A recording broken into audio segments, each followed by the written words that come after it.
구하라 그리하면 너희에게 주실 것이요 찾으라 그리하면 찾아낼 것이요 문을 두드리라 그리하면 너희에게 열릴 것이니 구하는 이마다 받을 것이요 찾는 이는 찾아낼 것이요 두드리는 이에게는 열릴 것이니라. 아멘. 오늘도 저희에게 저희가 구할 것과 찾을 것이 무엇인지 말씀과 찬양으로 알려주기를 간절히 기도하며 함께 찬양하시겠습니다. 먼저 그 나라와 의를 구하라.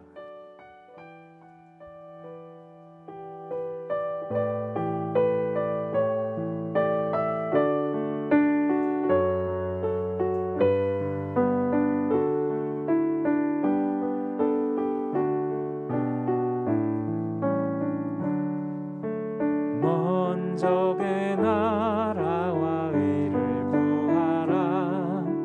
그 나라와 그 의를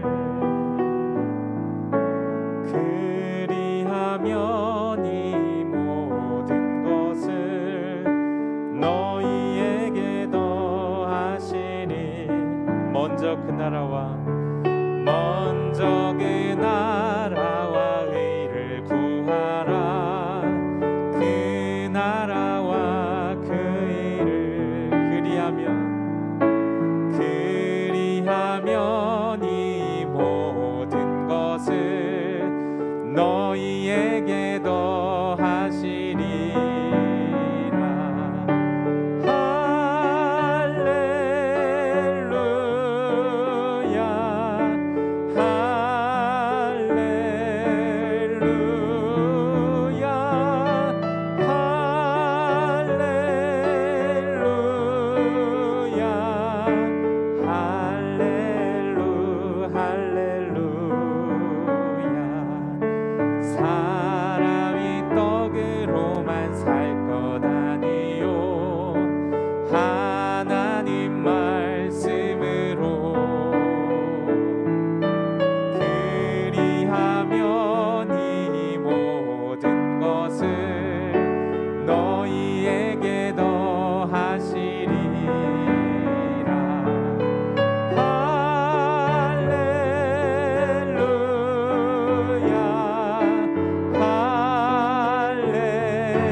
찾으면 찾으리라. 문 두드리면 열릴 것이라. 할렐루 할렐루야.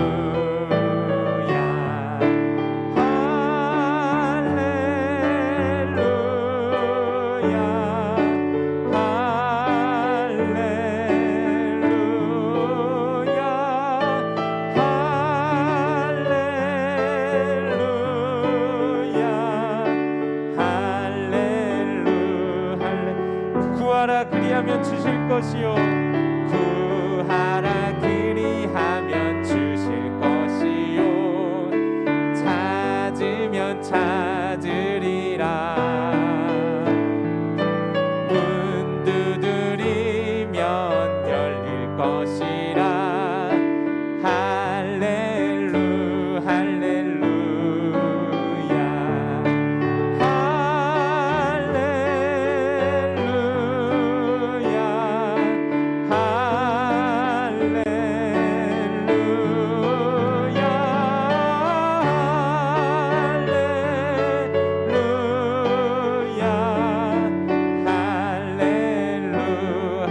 할렐루야.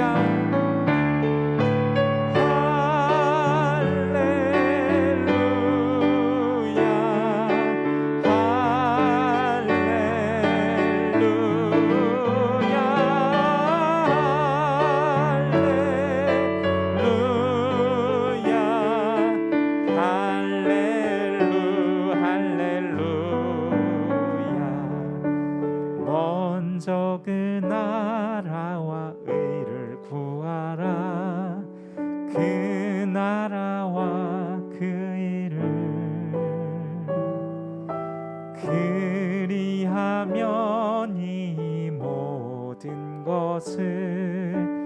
너희에게도 하시리라. 아멘. 우리가 구할 것은 다른 것이 아니라 주님께서 원하시는, 주님께서 뜻하시는, 주님께서 우리에게 주시기 원하는 것을 저희가 구할 줄을 믿습니다. 그리하시면 주님께서 그 모든 것을 주시고 우리에게 찾게 도와주신다고 합니다. 주여, 그랬습니다. 바울 사도가 첫째로 기도에 대해서 권한 것이 있습니다. 바로 모든 사람을 위하여 간구와 기도와 도구와 감사를 하되, 하나님은 모든 사람이 구원을 받으며 진리를 아는 데 이르기를 원하시느니라. 아멘. 또한 우리는 바로 그 하나님의 나라를, 의를 구하는 것에, 그것을 이루기 위하여서는 저희가 복음이 더욱더 전하여져서 세상에 귀 있는 자들이, 모든 자들이 주님의 복음을 듣고 함께 한 뜻으로 나아가야 할 것입니다. 그러기 위하여서는 다른 이들이 아니라 바로 저희가, 주님의 말씀을 먼저 받은 저희가 주님을 더욱더 사모하는 마음과 주님의 귀함을 널리 전파하기 원합니다. 이 시간 그런 간절한 마음으로 다 같이 찬양하겠습니다. 저 멀리 베는 나의 시온성,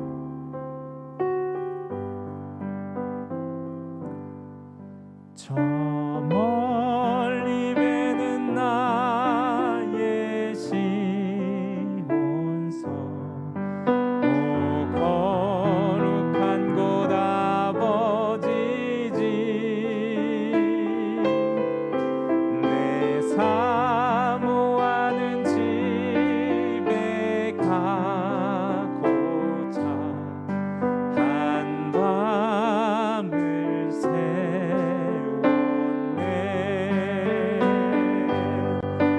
저 망망한 바다 위에 이 몸이 상할지라도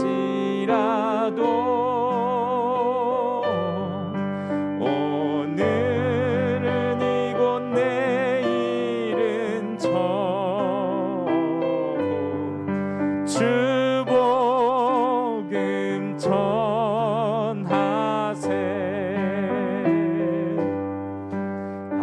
아득한 나의 갈 길 다 가고 저 동산에서 편히 쉴 때 내 고생하는 모든 일들을 주께서 아시리.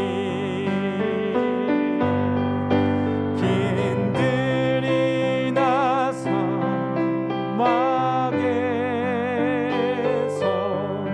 이 몸이 고날지라도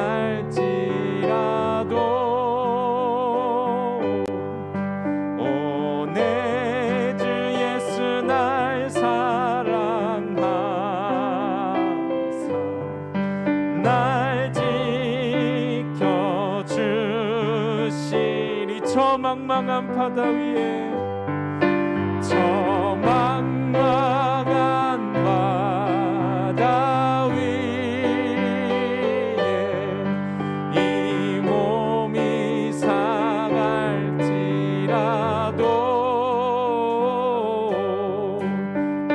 오늘은 이곳 내일은 저곳 주 복음 전하리. 오늘은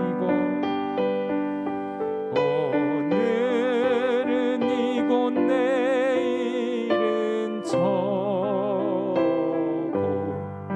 주 복음 전하리.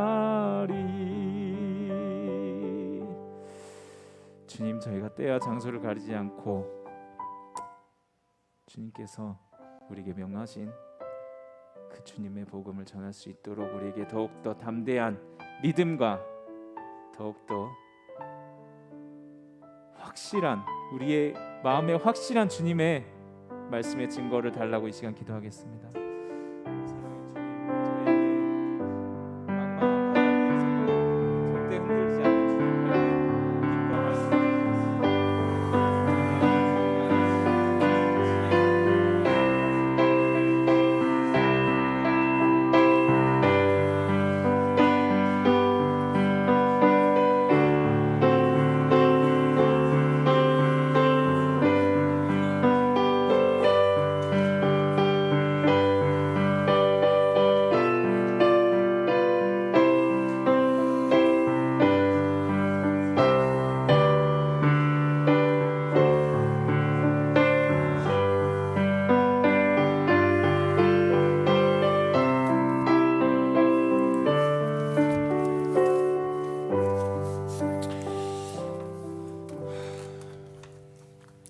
우주 가운데 가장 큰 보배이시고 우리의 큰 소망 되신 하나님 아버지, 그리고 주의 예수 그리스도 하나님의 아들, 참 그분의 생명과 또 사랑을 인하여 이 자리에 함께 모였습니다.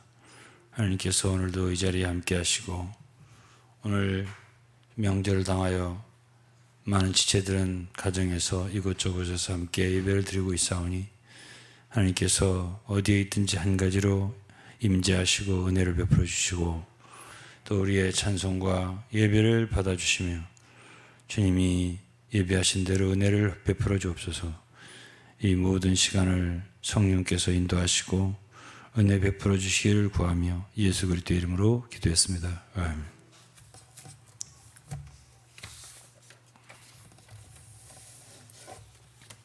예, 오늘은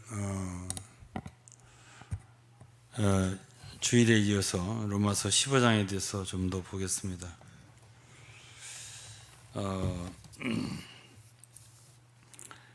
예, 로마서 15장은 제가 말씀드렸지만은 성도들이 서로 좀 다르더라도 받으라는 말씀이 주요 내용입니다.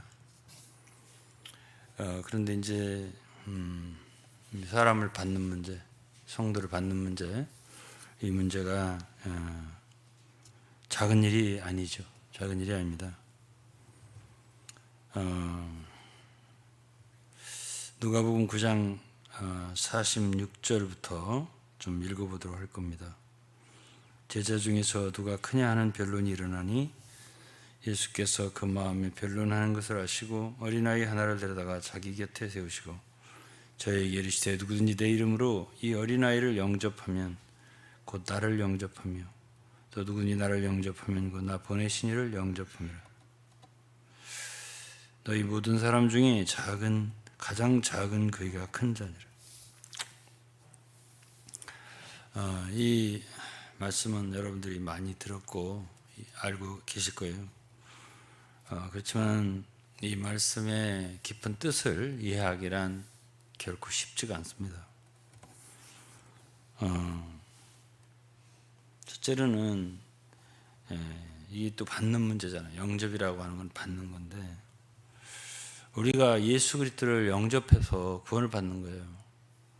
그런데 이제 예수를 믿는 믿음, 그런 마음은 어떤 마음이냐 할 때에 작은 어린아이를 받는 마음입니다. 이때에 제자들은 누가 크냐 하면서 다퉜습니다.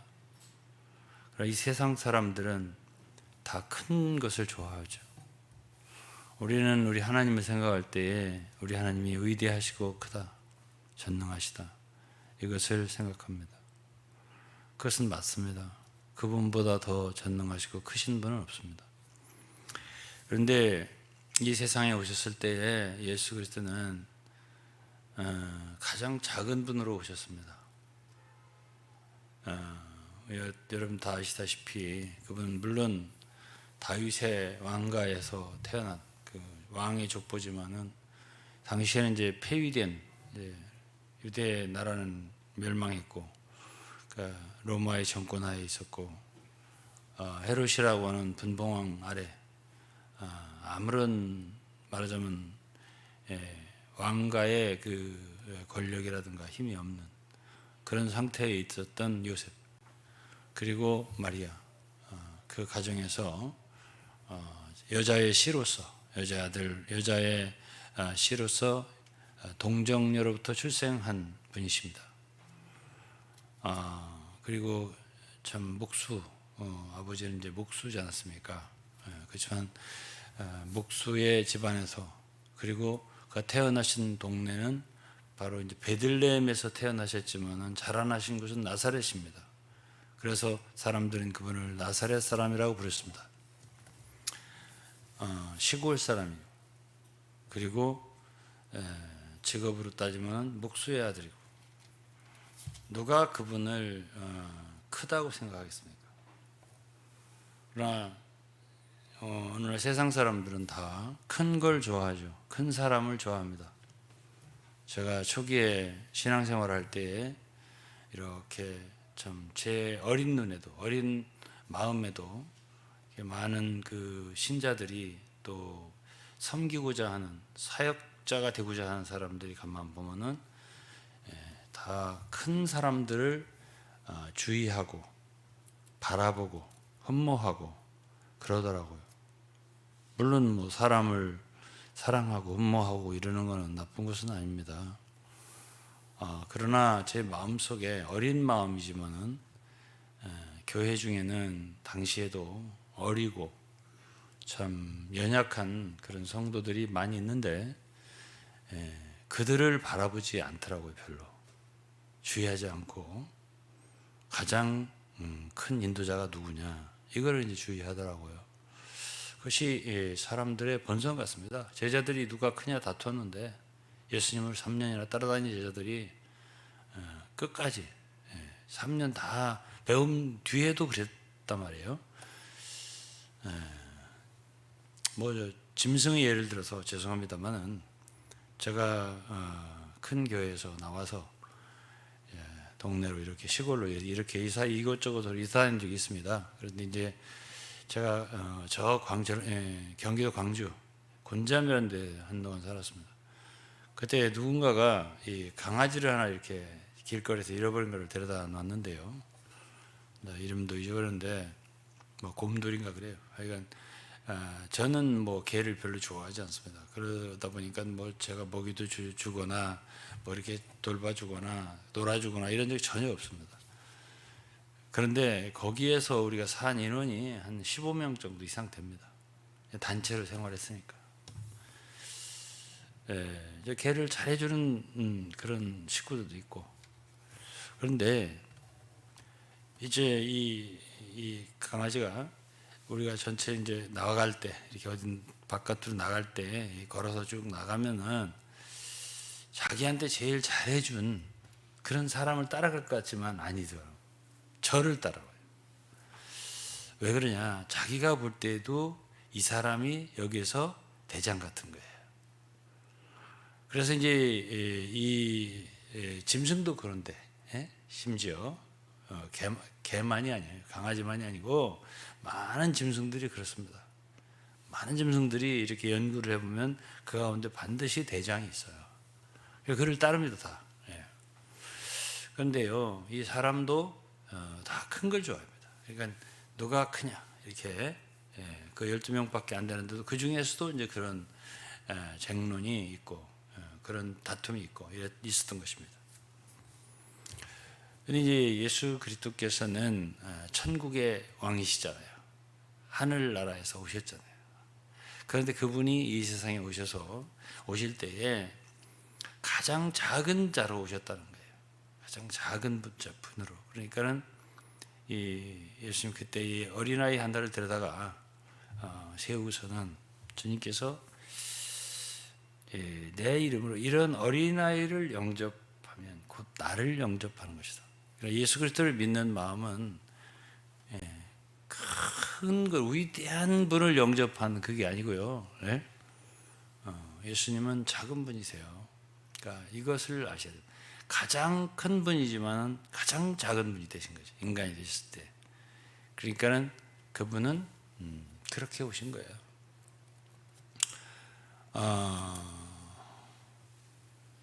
이사야서 53장을 보면은 그분의 인생 자체가 뭐라고 했냐면 사람들의 멸시를 받았다 이런 말도 있고요. 고운 모양도 풍채도 없었다. 우리가 보기에도 흠모할 만한 아름다운 것이 없었다 이렇게 표현되어 있습니다. 사람들한테 싫어버린 바 되었다 이랬습니다. 우리도 그를 귀히 여기지 않았다. 사람들은 그분에게 얼굴을 가리고 보지 않음을 받는 자같이 멸시를 했다 이렇게 표현되어 있습니다. 그렇기 때문에 오늘 우리가 소위 아는 그런 참 무의대하게 지금 이제 많은 민족, 많은 사람들이 추앙하고 하는 그런 예수, 그런 분이 아닌 거예요.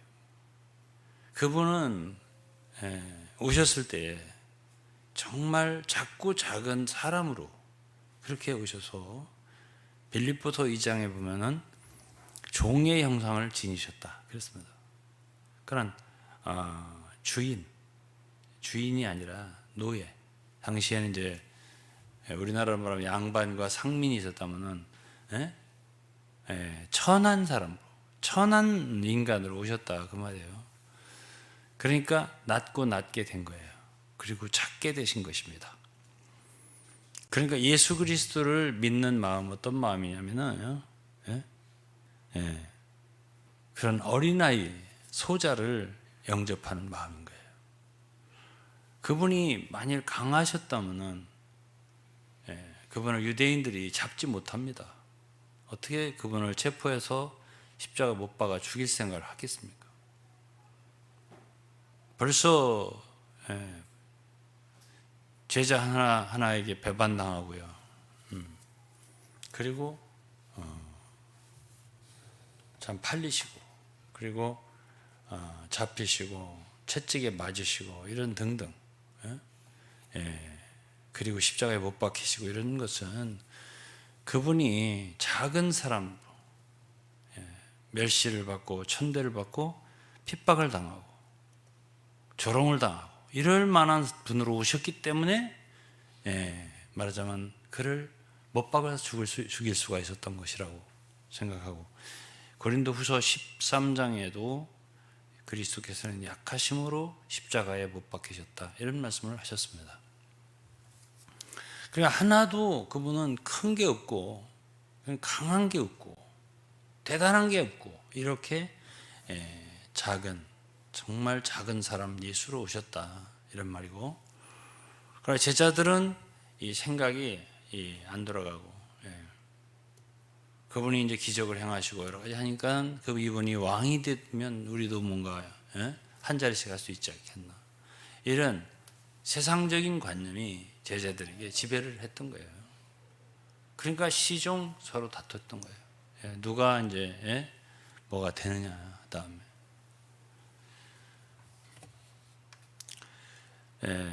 그런데 이제 로마서 15장에서 뭐라고 했냐면은 3절에 그리스도께서 자기를 기쁘게 하지 아니하셨나니 기록된 바 주를 비방하는 자들의 비방이 내게 미쳤나이다 함과 같으니라. 주님은 자기를 기쁘게 하지 않으셨습니다. 그리고 그분은 우리를 받기 위해서 7절에 보면 이러므로 그리스도께서 우리를 받아 하나님께 영광을 돌리신 것 같이 너희도 서로 받으라 그랬어요. 우리를 받기 위한 거예요. 내가 말하노니 그리스도께서 하나님의 진실하심을 위하여 할례의 수종자가 되셨으니 이는 조상들에게 주신 약속들을 경고케 하시고, 예수 그리스도께서 유대인으로 출생하신 것은 조상들에게 주셨던 언약 때문입니다. 그 언약을 지키셔서요 유대인으로 출생하셨습니다. 그러니까 유대인으로 출생하셨기 때문에 어려움이 더 많았던 거죠. 그래서 율법 관념이 있잖아요. 그러나 어쨌든 주님이 유대인으로 출생하신 것은 유대인들을 받으시기 위한 거예요. 받으시기 위한 거이기 때문에 그분은 할례의 수종자가 됐다고 그랬습니다. 유대인들은 우리가 신약 성경을 읽어봐도 그렇고 구약도 그렇지만은 유대인들은 이스라엘 백성 절대 할례 받지 않은 자들하고는 상대를 안 하려고 그랬습니다. 그러니까 할례의 관념이 있는 거예요. 때문에 자기들은 할례 받은 그러한 선민이다. 그렇게 자기들을 생각하기 때문에 할례 받지 않은 사람들에 대해서는 마음을 굳게 닫고 있죠. 그렇기 때문에 예수 그리스도께서 유태인으로 태어나시고 할례를 받은 분이 되셨다는 얘기는 유대인들이 받을 수 있도록 하신 거예요. 받을 수 있도록. 그러나 유대인들은 그분을 받지 않았습니다. 대체적으로 받지 않았습니다. 국가적으로, 민족적으로는 안 받았습니다. 소수의 사람들이 예수를 믿었고, 결국에 오순절 때 참 그리스도의 승천하신 후에 다락방에 모였던 사람 120명이잖아요. 그렇게 많지 않아요. 그러니까 주님은 무리나 군중을 오히려 피했습니다. 그리고 소수의 사람들, 그리고 베다니 집이라든가 이런데 마르다, 마리아 이런 사람들이 있는 몇몇 있는데, 그리고 제자라고 해봤자 12명. 12명이지만 그 가운데 하나는 아니니까 11명. 이렇게 다니셨기 때문에 그분은 결코 사람들 눈에 그렇게 위대하거나 대단하게 여겨지는 그런 분이 아니었습니다. 그러니까 오늘 우리가 믿는 예수 그리스도는 십자가에 못 박히신 예수를 믿는 거예요.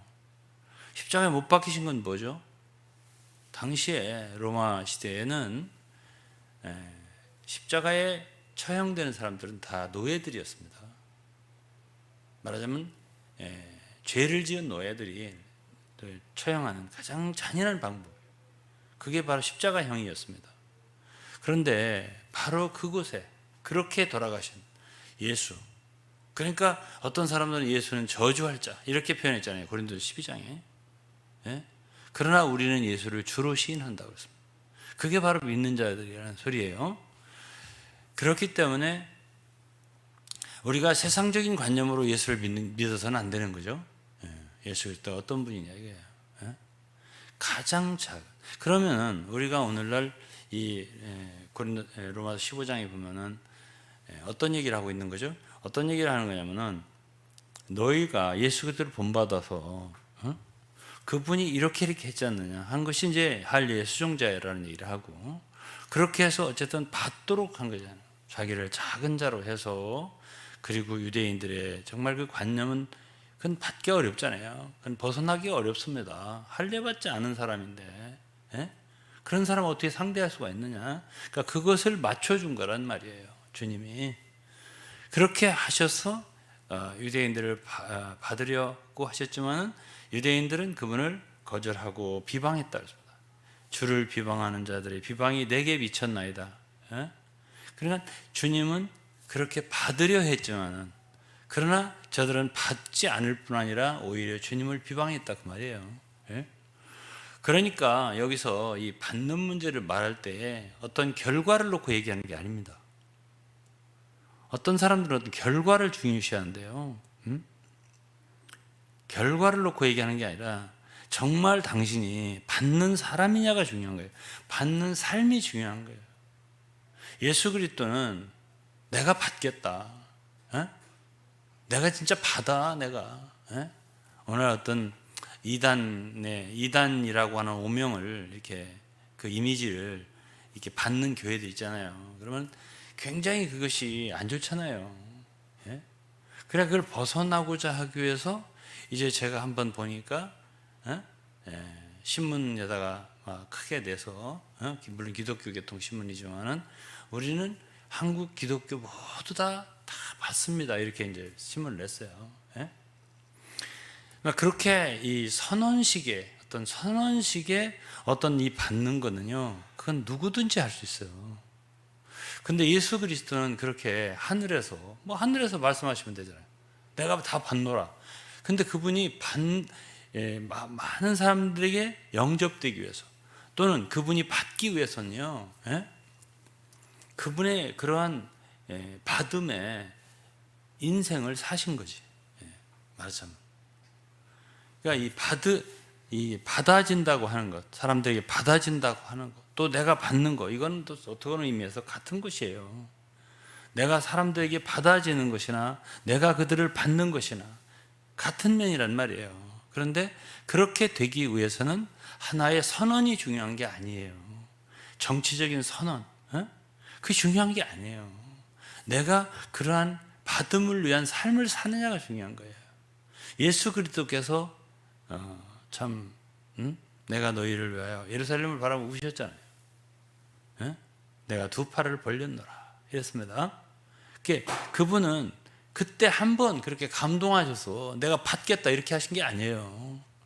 그분의 일생이 자기 백성 이스라엘 백성을 품기 위한, 암탉이 병아리를 품는 것처럼 품기 위한 그러한 삶을 사신 거죠. 그분의 온 인생이 그런 거란 말이에요. 그리고 그분이 작아야 누구든지 받을 거 아니에요. 그래서 이제 오늘날 참 우리가 예수를 믿는데 우리가 예수를 믿는 그 기본 정신이 무엇인지 모르고 믿는 사람들이 많아요. 우리는 정말로 십자가에 못 박힌 예수를 믿습니다. 가장 비참하게, 가장 연약한 자가 돼서 모든 사람의 참 지탄을 받고 비방을 당하는 그런 분을 우리가 믿는다고요. 이거를 우리가 분명히 알아야 됩니다. 그러면 받음의 문제가 여기서 해결이 돼요. 나 같은 사람을 받았는데 그분이 그러한 분이 말이죠. 그런 분을 본받는다면 우리가 누구를 못 받으랴 하는 문제가 나오는 거죠. 그러면 우리가 로마서 15장 말씀을 이렇게 피상적으로 읽으면 다 뭐 이해할 수 있는 것 같아요. 다 아는 말씀 같아요. 그런데 이 말씀의 깊이를 우리가 생각해 보면 이 말씀이 간단한 말씀이 아니라는 걸 알 수가 있어요.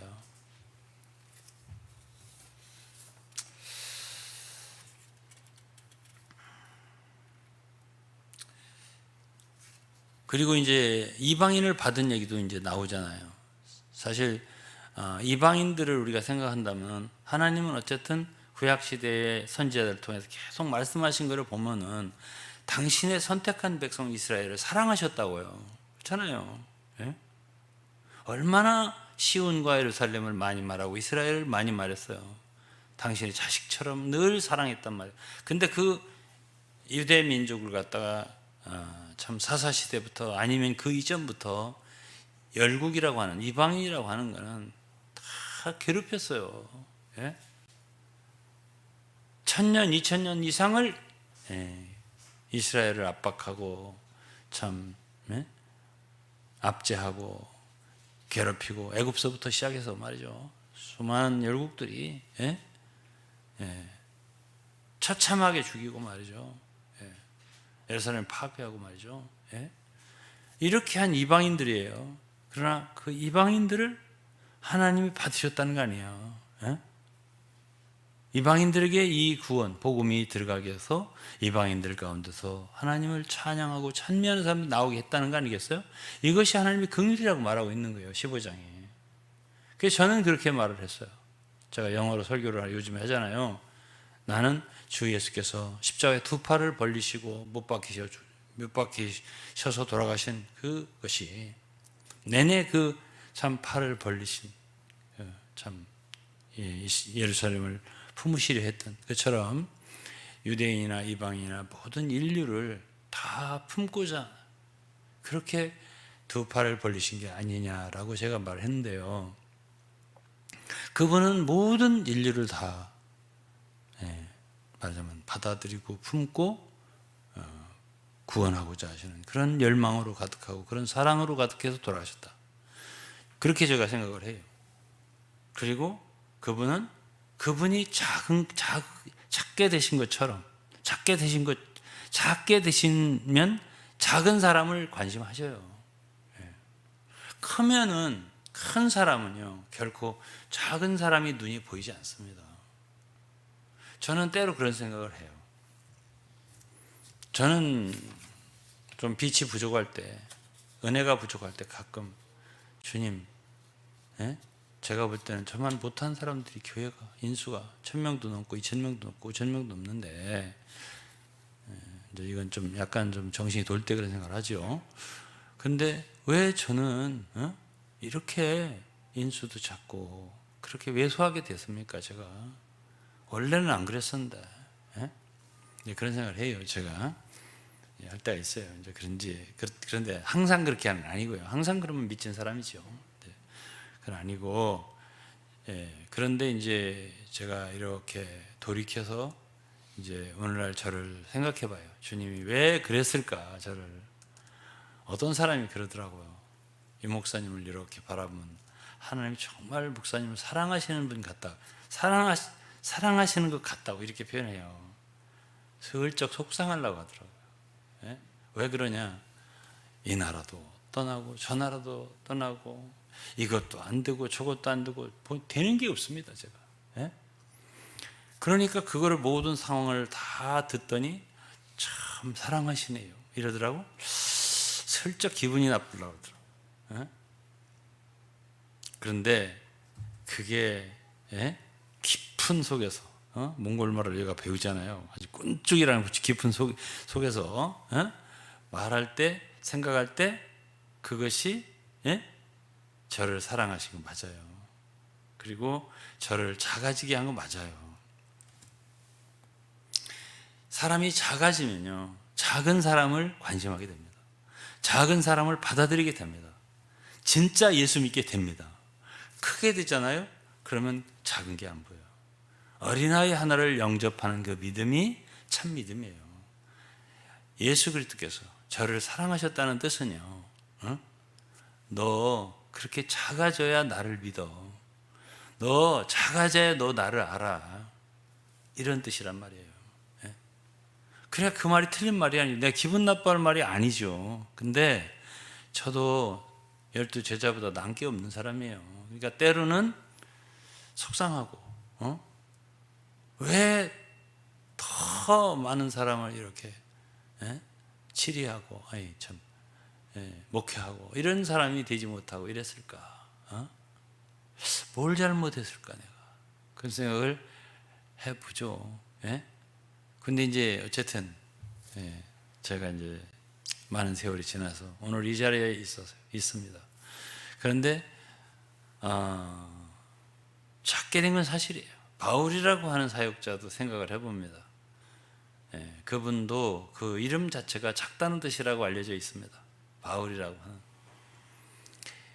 그는 에베소 3장 8절에서 모든 성도 중에 지극히 작은 자 중에 작은 나에게 은혜를 주셨다 했습니다. 그러니까 바울은 작은 사람이에요.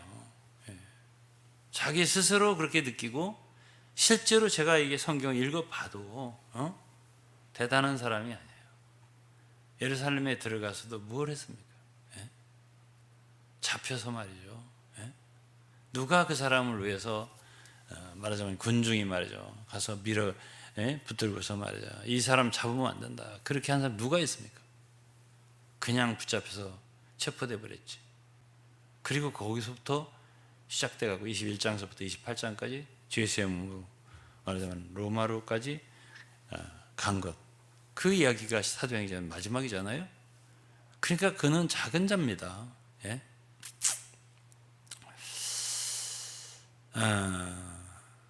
작은 자가 되고 싶어요? 작은 자가 되고 싶은 사람 별로 없을 거예요. 근데 저더러 만일 되라고 하면 제가 큰 자가 되고 싶었지 작은 자가 되고 싶지는 않았을 것 같아요. 제가 생각할 때는. 그러나 저는 주님께 붙잡힌 사람이잖아요. 주님이 나를 인도해서 오잖아요. 여기까지 이 인생까지 여기까지 왔잖아요. 그런데 어쨌든 그 인도하신 손길이 틀린 게 아니다. 저는 그렇게 생각해요. 참 그래도 대학생 때도 저는 큰 회장을 했었는데 큰 무리를 이끌고 이렇게 할 수 있었는데, 예? 그 젊을 때도 사역할 때 그래도 큰 무리를 인도한 사람이었습니다. 왜 이렇게 됐을까? 이런 생각을 하게 되죠. 근데 여기서 뭐라고 했냐면은 누가복음 9장 48절에는요 이런 말씀이 있습니다. 너희 모든 사람 중에 가장 작은 그이가 큰 자니라. 이 말씀 여러분 이해하세요? 예?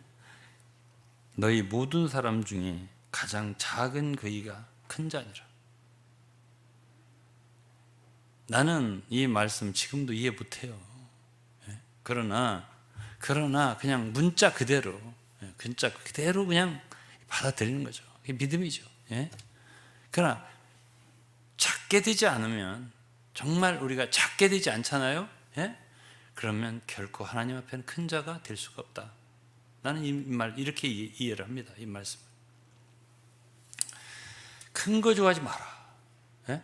그런 뜻이 되겠습니다. 그러면 우리 참 주님의 말씀, 주님의 가르침은 완전히 항상 반대거든요. 말하자면 너희 중에 말하자면 대인, 큰 사람이 좋은 게 아니라는 뜻으로 계속 말씀하셨잖아요. 너희 중에는 그렇지 아니야. 너희 중에 작은 자가 섬기는 자가 되어야 한다. 큰 자가 되려고 하지 마라. 이런 식으로 계속 말씀을 하셨잖아요. 우리 인간의 관념하고는 완전히 반대가 되는 개념이거든요. 그럼 누가 이런 길을 가려고 하겠어요?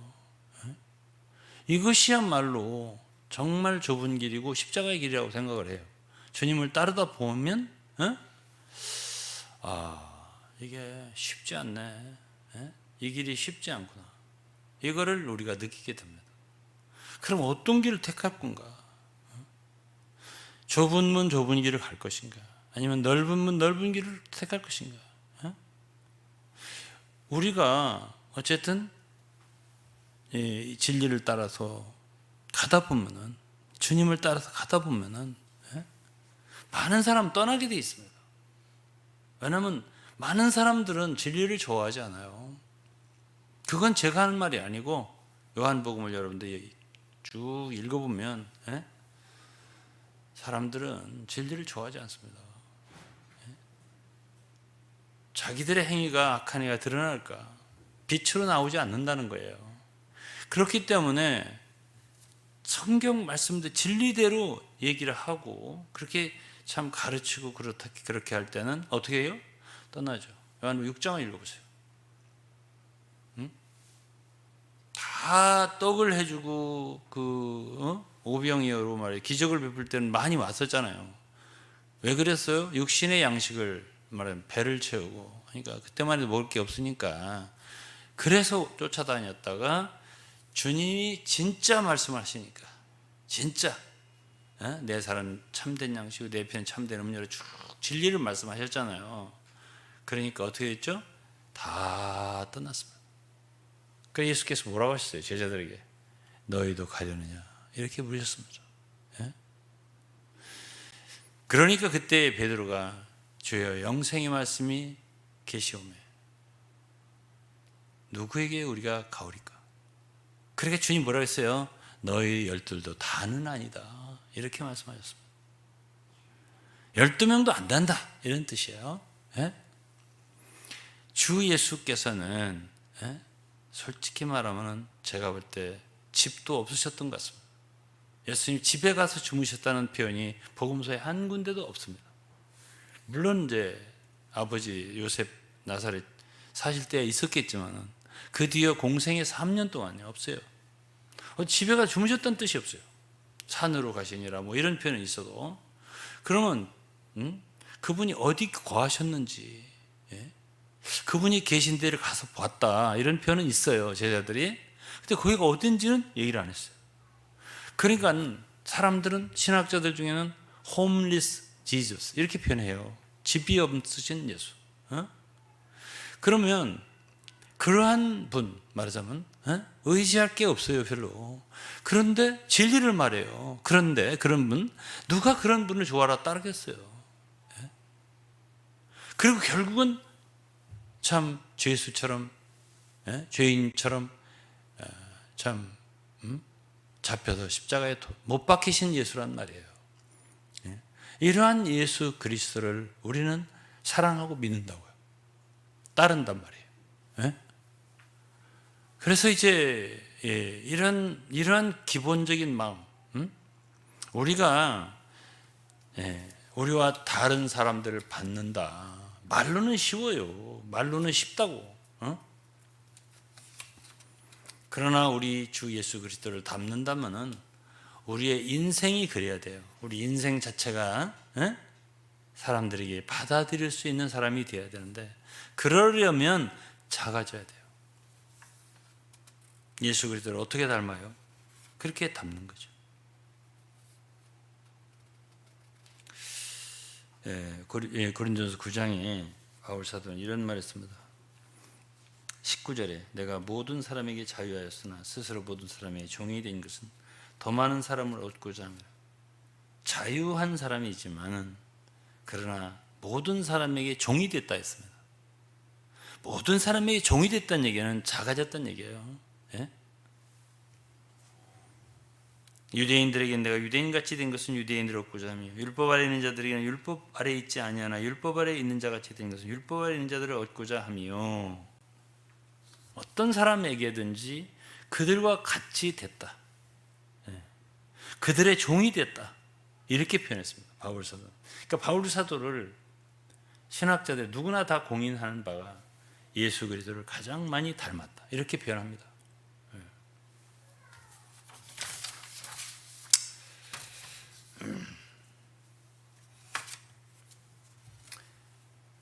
바울은 그렇게 말했습니다. 빌립보서 2장에 그러므로 그리스도 안에 무슨 권면이나 사랑에 무슨 위로나 성령에 무슨 교제나 긍휼이나 자비가 있거든 마음을 같이하여 같은 사랑을 가지고 뜻을 합하며 한 마음을 품어라. 마음을 같이 하라. 같은 사랑을 갖고 뜻을 합해라. 이게 다 받는 문제예요. 다 성도를 받아들이는 문제죠. 3절에 보면 아무 일이든지 다툼이나 허용으로 하지 말고 오직 겸손한 마음으로 각각 자기보다 남을 낮게 여기고, 남을 낮게 여기는 마음이 나보다 남을 낮게 여기는 마음이 낮아진 마음 아니에요. 실제로 겸손한 마음이죠. 그리고 각각 자기 일을 돌아볼 뿐 아니라 각각 다른 사람의 일을 돌아보아. 그러니까 자기 일만 생각하는 사람이 있거든요.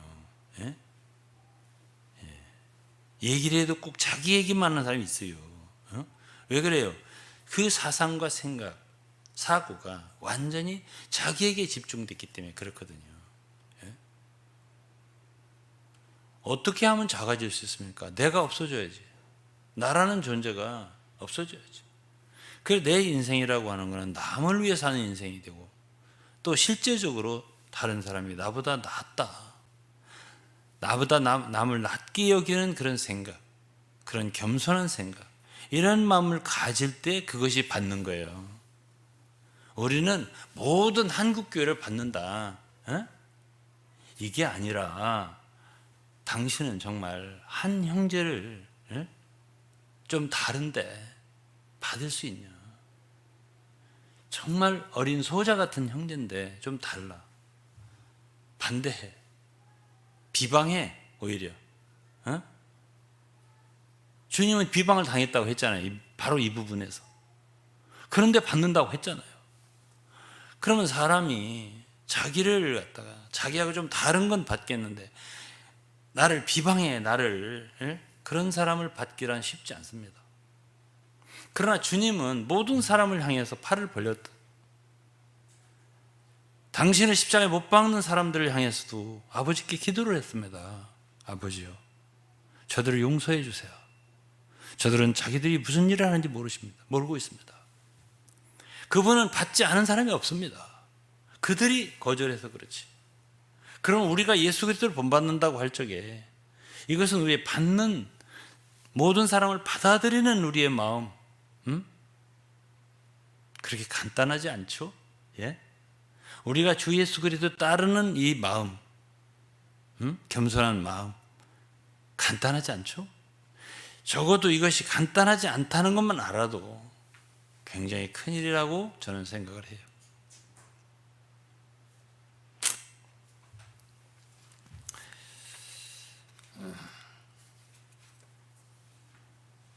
그리고 우리 마음속에 어떻게든지 다른 사람들의 유익과 기쁨을 위해서 산다. 다른 사람들을 어떻게 내가 저들을 위할까? 이런 마음을 갖고 산다. 내가 없는 거죠. 예? 요즘에 결혼 안 하려고 하는 사람들이 많다고 하는데요. 예? 예, 그렇게 해서 좋은 점이 있는지 저는 모르겠습니다만은 자식을 키워봐야 됩니다. 그래야 자기를 잃어버릴 수가 있어요. 예? 자식을 위한 삶이 되거든요. 아무래도 예? 부모가 되면, 어미가 되고 아비가 되면 그렇게 된다고요. 그러나 자식이 없어요. 예? 편하게 하려는 몰라도 그 사람은 자기를 잃어버리지 못합니다. 예. 고린도 10장 읽고 마치겠습니다. 31절입니다. 그런즉 먹든지 마시든지 무엇을 하든지 다 하나님의 영광을 위하여 하라. 유대인에게나 헬라인에게나 하나님의 교회나 거치는 자가 되지 말고 나와 같이 모든 일에 모든 사람을 기쁘게 하여, 나와 같이 모든 일에 모든 사람을 기쁘게 하여 나의 유익을 구치 아니하고 많은 사람의 유익을 구하여 저희로 구원을 얻게 하라. 이것이 이제 바울 사도가 한 말인데, 이렇게 인생을 산다는 건 쉬운 건 아닙니다. 이건 이러한 어떤 한때 내가 많은 사람의 기쁨을 위하겠다 이렇게 선언하는 게 아니에요. 그런 인생을 사는 거죠. 그런 삶을 사는 거죠. 내가 이렇게 살면 나를 통해서 많은 사람이 구원을 받을 수 있을까? 내가 이렇게 살면 많은 사람이 은혜를 받을 수 있을까? 이런 생각을 가지고 사는 거죠. 그거하고 내가 무슨 선언 한번 하는 거지. 나는 이제부터 겸손하겠습니다. 마음을 낮추고 다 받아들이겠습니다. 이런 선언은 쉬워요. 또 그 순간에 그런 어떤 감동하면 그런 말도 할 수 있어요. 그러나 우리 주 예수 그리스도께서는 그렇게 선언적인 말씀을 하시고 끝난 분이 아니죠. 그분의 인생 전체가 있잖아요. 태어나심부터 돌아가심까지, 부활하셔서 제자들을 찾아오실 때까지 한 사람 한 사람을요, 베드로가 좀 낙심했을까 봐 특별히 베드로를 언급하면서 베드로에게 이렇게 말해라, 이렇게 하셔. 여러분, 정말 예수 그리스도께서는 나를 위해서 죽으셨어요. 성경에는 주님이 나를 위해서 십자가에 달리셨다는 표현이 있습니다. 바울이 그렇게 썼어요. 나 개인, 여러분 한 사람을 위해서도 주님은 죽으신 거예요. 왜 그렇게 할 수 있을까? 작으니까, 그분은. 작으니까. 그러니까 그분은 여러분 한 사람, 작은 여러분 한 사람을 귀히 여기시고 여러분 죄짐을 지고 죽으실 수 있는 거예요.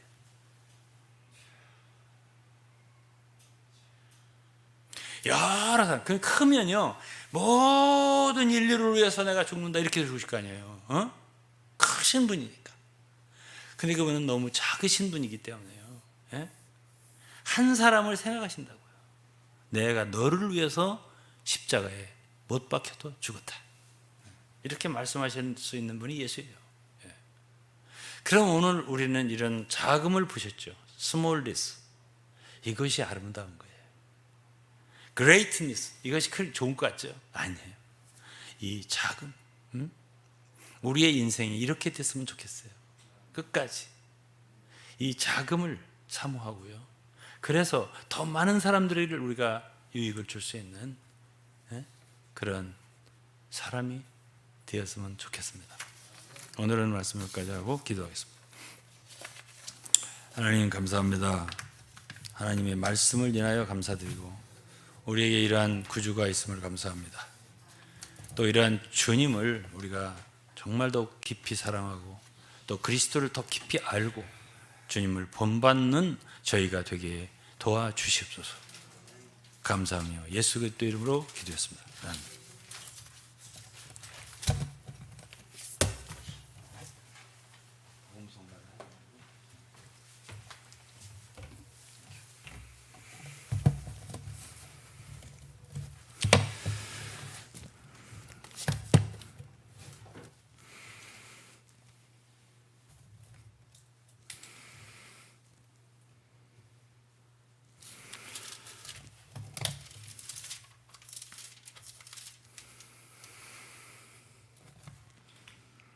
우리 다 같이 찬송가 269장입니다.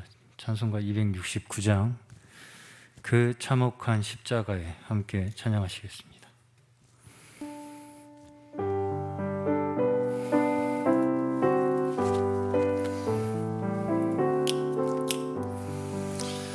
그 참혹한 십자가에 주 달려 흘린 피 샘물같이 늘 흘러서 죄 씻어주시네.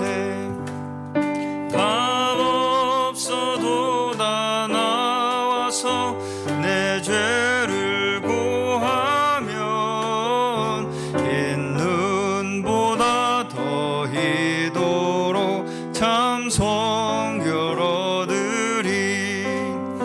나 믿노라 나 믿노라 그 보혈 공로를 흠없어도 피 흘리사 날 구원하셨네. 저 흉악한 한강도는 제 죄를 깨달아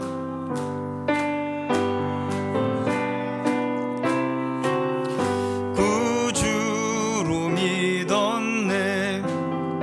내 지은 죄 흉악하나 주 예수 믿으면 용서받은 강도같이 곧 구원받으리. 나 믿노라 나 믿노라 그 보혈 공로를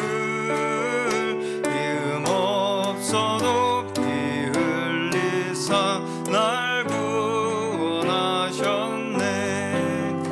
온 백성의 죄 사하신 하나님 어린 양 그 십자가 지심으로 온 인류 구했네. 저 영원한 새 나라에 다 같이 모여서 금검은 고한 곡조로 새 노래 부르리. 나 믿노라 나 믿노라 그 보혈 공로를 흠없어도 피 흘리사 날 구원하시. 1절 다시 한번 그 참혹한 십자가에 주 달려 흘린 피 샘물같이 늘 흘러서 죄 씻어주시네. 값 없어도 다 나와서 내 죄를 고하면 있는 보다 더히도록 참 성결어. 나 믿노라 나 믿노라 나 믿노라 그 보혈 공로를 흠없어도 피 흘리사 날 구원하셨. 나 믿노라 나 믿노라 나 믿노라 그 보혈 공로 흠없어도 피 흘리사 흠없어도 피 흘리사 날 구원하셨네. 아멘. 그렇습니다. 주님께서 우리에게 찬송받으실 수 있는 이유, 이 우주 가운데에 우리가 우리의 온 마음을 다하여 높여드릴 수 있는 단 한 분, 그분이 예수 그리스도이신 그 이유는 오늘 방금 우리가 찬송했듯이, 오늘 우리가 말씀을 통해서 들었듯이 주님께서 한 점에 죽으실 이유가 없는 흠없으신 분이 오직 우리 죽을 수밖에 없는 죄인들을 위하여 이 땅 가운데 오시고 그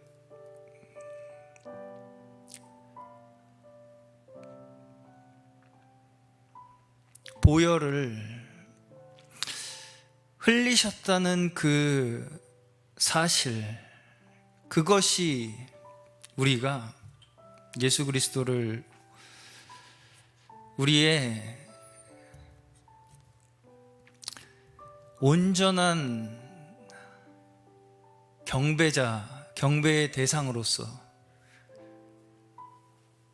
여길 수 있는 이유입니다.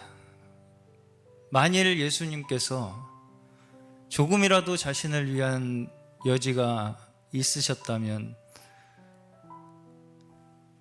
그런 경배를 받지 못하셨을 수도 있겠죠. 그러나 예수 그리스도께서는 그러한 조금의 여지도 남겨두지 않으시고 온전히 자신을 버리심으로써 우리를 구원하심으로 우리의 경배의 대상이 되셨습니다. 우리는 그 예수 그리스도의 제자들로서, 그분을 믿고 따르는 자들로서 우리가 마땅히 가져야 할 믿음은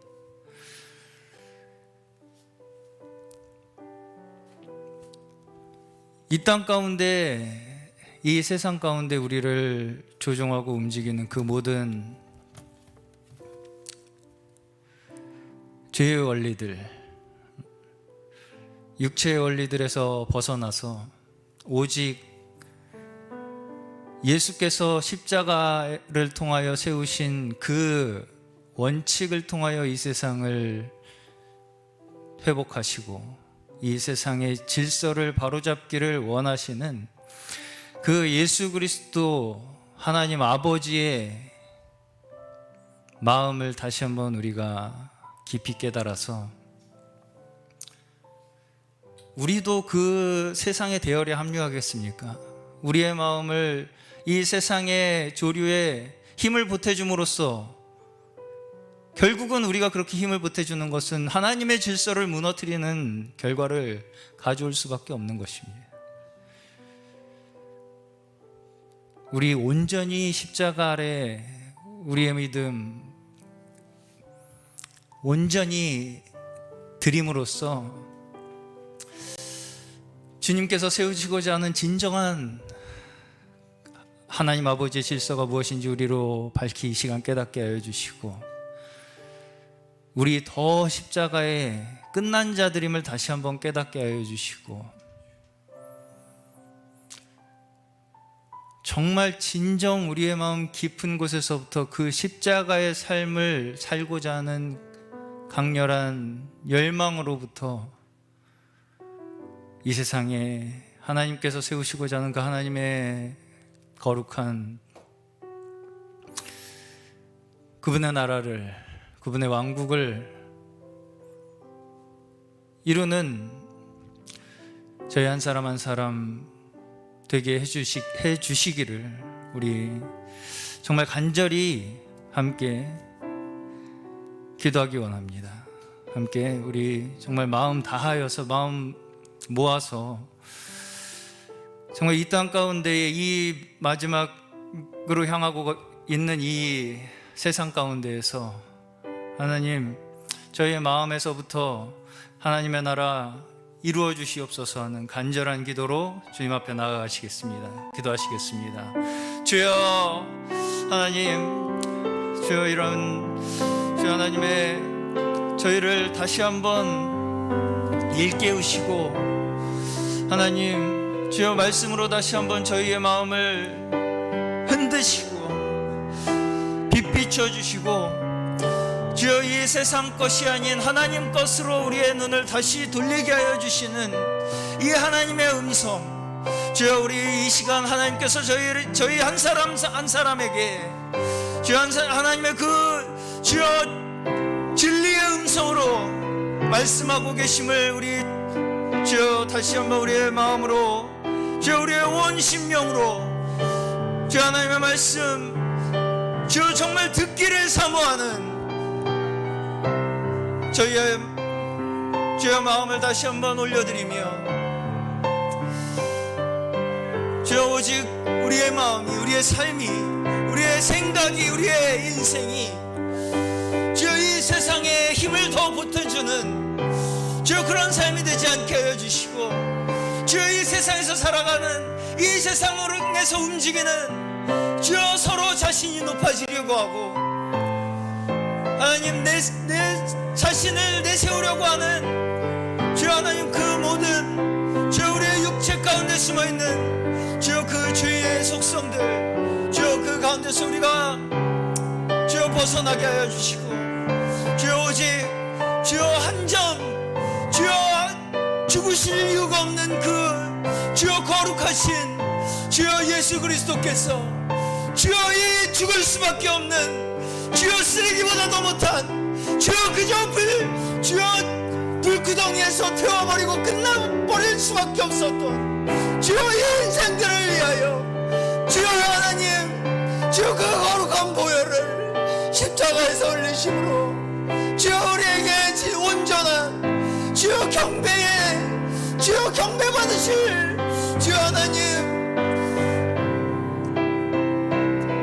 주여 오직 한 분 주여 우리의 온 마음을 다하여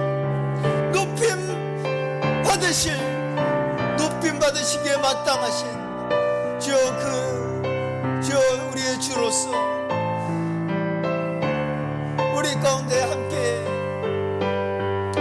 동행하시고 우리를 가르치시고 이끄시오니 난 우리 또한 우리의 삶이 그 십자가의 원칙으로 한 걸음 한 걸음 더 주여 그 하나님의 진리의 나라의 질서대로 우리의 삶도 세워지고 우리의 생각도 바뀌어지고 우리로 인하여 이 세상에 하나님의 찾으시는 그 영혼들이 우리로 인하여 하나님을 만날 수 있고 그 마음에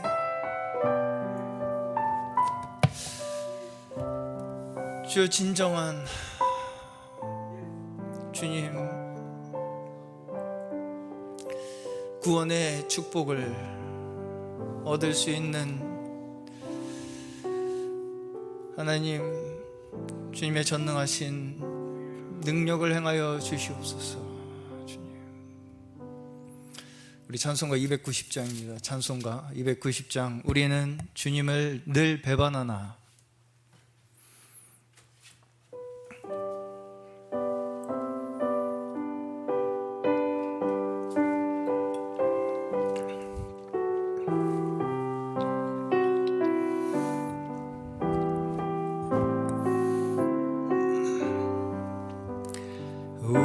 우리는 주님을 늘 배반하나 내 주 예수 여전히 날 부르사 그 참되신 사랑을 베푸시나니 내 영제여 주님을 곧 따르라 주 널 위해 비네 주 널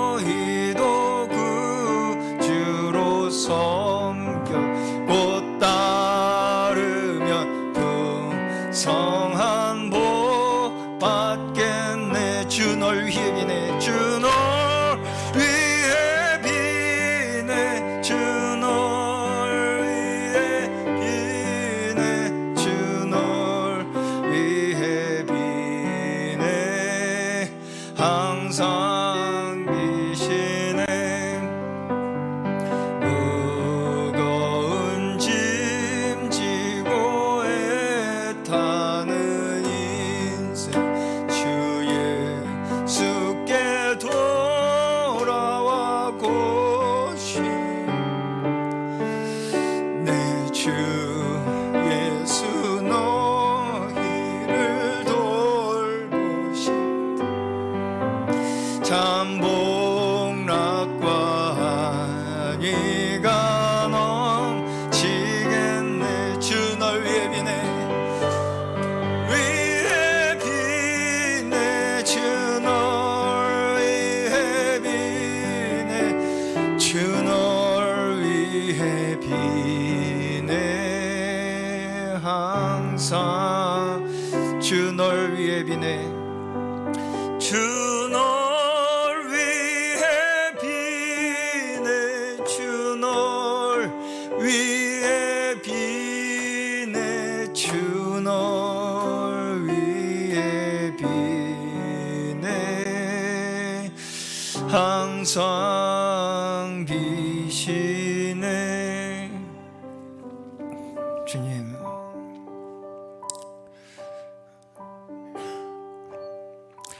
이 고생 많고 무겁고 늘 무엇인가에 쫓기듯 애타는 이 인생 가운데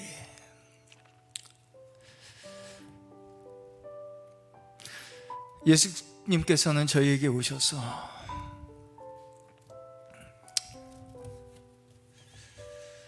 나와 함께 있을 때 너에게 참 쉼이 있을 것이다 라고 약속하신 그 말씀처럼 우리 인생 가운데에 가장 큰 위로는 없음을 우리 이 시간 고백합니다.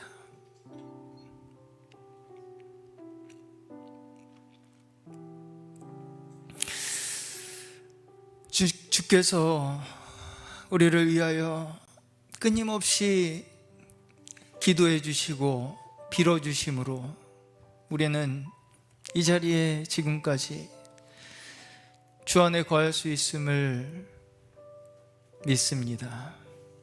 우리 마지막으로 함께 오늘 수요 기도에 기도했으면 하는 제목은 우리가 그리스도의 길을 따라가는 제자들로서 낮은 곳에 처하기를 원하고 그러한 길을 가겠다라고 우리 생각하고 또 입으로 선포할지라도 우리가 근본적으로 정말 그러한 길을 살아나가는 것에 있어서의 증거는 사실은 그것조차 사실은 십자가 가운데 우리가 내어지지 않으면 가능하지 않다라고 저는 느꼈습니다. 그것은 우리가 사실은 곧 죽는 것과 마찬가지로 우리 자신이 완전히 끝나야만이 그만큼 내가 낮아져야만이 예수 그리스도의 그 십자가의 도를 이 땅 가운데 전파할 수 있는 그러한 조금의 바탕이라도 우리가 가질 수 있지 않을까 그런 생각이 그러한 말씀을 오늘 말씀을 들으면서 그러한 하나님의 말씀의 빛비춤이 저희 가운데 다시 한번 풍성히 내려지기를 원합니다. 우리 우리의 낮아짐으로 말미암아 우리는 이 땅 가운데에 주님의 복음을 전파할 수 있는 전달자들로서 우리의 임무를 수행할 수 있는 것입니다. 우리가 어떤 지위를 얻어서 지위를 획득해서 우리가 사람들 위에 군림함으로써 우리가 복음을 전달할 수 있는 자들이 아니라 우리는 더 낮은 곳에 처하는 것이 우리가 복음을 전달할 수 있는 우리의 밑바탕이 될 수 있는 것이다 라는 것이 오늘 우리에게 하나님께서 주신 말씀입니다. 우리 다시 한번 주님 앞에 함께 합심하여 기도하실 때 우리 더 낮은 마음으로 이 땅 가운데에 주님의 길을 따라가는 자들로서 주님의 복음 전하는 자들 되게 하여 주시옵소서. 우리 이제까지 우리가 조금이라도 오해하고 착각하고 주님의 복음을 전하는 자들로서의 우리의 모습, 우리의 위치에 대해서 우리가 잘못 알고 있었던 것이 있었다면 우리 이 시간 그 모든 것 다 이 말씀 가운데에 빛비춤 받고 버리게 하여 주시고 진정 주님께서 우리에게 전파하라고 하시는 그 복음의 원칙이 무엇인지 정말 밝히 깨달아 알고 그것으로 이 땅 가운데 하나님 앞에 영광 돌리는 저희 한 사람 한 사람 주님의 종들 되게 하여 주시옵소서.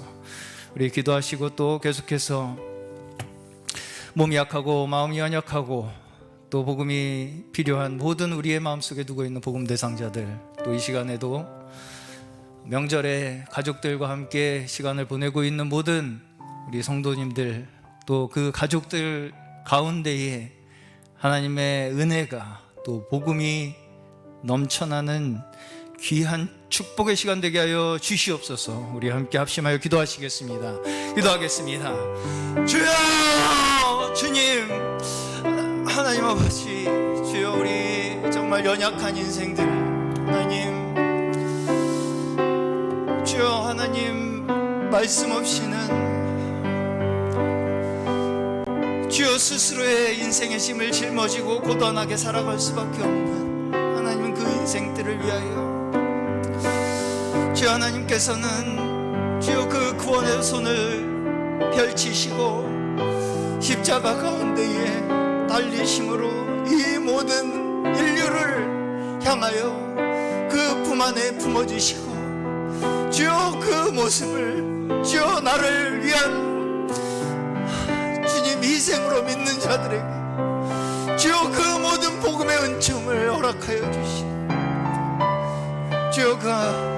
주여 구원의 주여 그 원리 가운데에 우리가 있음을 다시 한번 고백하고 시인하게 하여 주시고 하나님, 우리가 이제까지 주여 하나님을 믿는다고 하며 주여 여전히 내가 주여 사람들의 위에 주여 사람들보다 더 높은 곳에 있으며 복음을 전하려 했던 우리의 마음들, 주여 그 모든 우리 주여 잘못된 우리의 생각들, 주여 이 시간 정말 하나님의 그 주여 심정 가운데 우리 다시 한번 있게 하여 주시고 주여 진정 우리가 주여 예수 그리스도께서 우리를 위하여 주여 그 귀한 보배 피를 흘리셨듯이 주여 우리 또한 주여 그 그리스도의 십자가의 길을 따라가는 자들로서 주여 끝까지 주여 우리의 목숨을 내어놓기까지 우리 또한 이 땅 가운데 낮아져서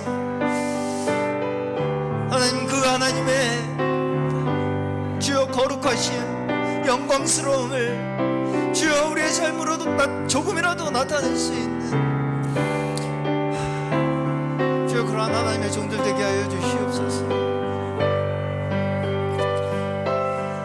주여 이 시간도 몸이 약하고 마음이 연약하여 주여 주님 앞에 담대히 나오지 못하는 모든 영혼들, 주여 이 땅 가운데 방황하며 유리하고 있는 모든 주여 복음이 필요한 영혼들, 그들을 위하여 우리 주여 하나님 먼저 돌아온 자들로서 주님 앞에 간구하오니 그들의 진정 위로자가 되어 주시고 치료자가 되어 주셔서 그들의 모든 생각과 모든 육체가 회복되게 하여 주시며, 주여 하나님 아버지와 함께 주여 주님께서 주시는 그 참된 평안과 쉼이 그들 가운데 있을 수 있는 놀라운 축복의 역사가 이루어지도록 하나님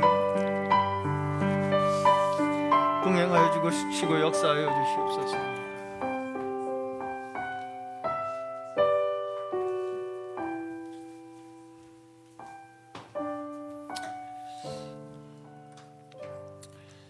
자비로우신 아버지 하나님 감사합니다. 오늘도 저희들 부족한 저희들의 눈을 열어서 당신의 아들 귀하신 예수 그리스도 어떤 분인지를 더 보여주시고 또 알게 하셔서 감사합니다. 하나님 아버지, 우리는 눈이 멀어서 참 주 예수 그리스도가 어떤 분인지를 잘 모르고 또 그러니 우리가 닮을 수도 없고 따라갈 수도 없는 그런 상태에 있었습니다. 주님께서 더 우리의 눈 열어주시고 예수 그리스도를 더 알게 하여 주옵소서.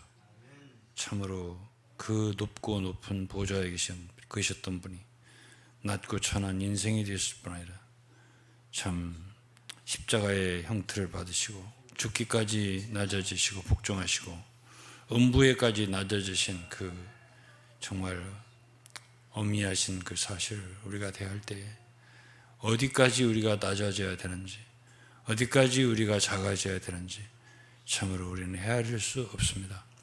그러나 하나님께서 저희를 인도하시니 우리가 따르면서 한 걸음 한 걸음 배우게 하여 주옵소서. 오늘 이 예배에 참여한 모든 가정에 있는 성도들이나 이곳에 모인 성도들이나 모두 주님이 한 가지로 은혜를 베푸셔서 이 땅에 사는 동안 다른 것 구하지 않고 참으로 이 세상 모든 걸 분토로 여기고 주 예수 그리스도 한 분 아는 듯 우리 모든 것을 다 쏟게 하여 주옵소서. 오늘 예배를 감사드리며 예수 그리스도 이름으로 찬미하며 경배하며 기도드리옵나이다. 아멘.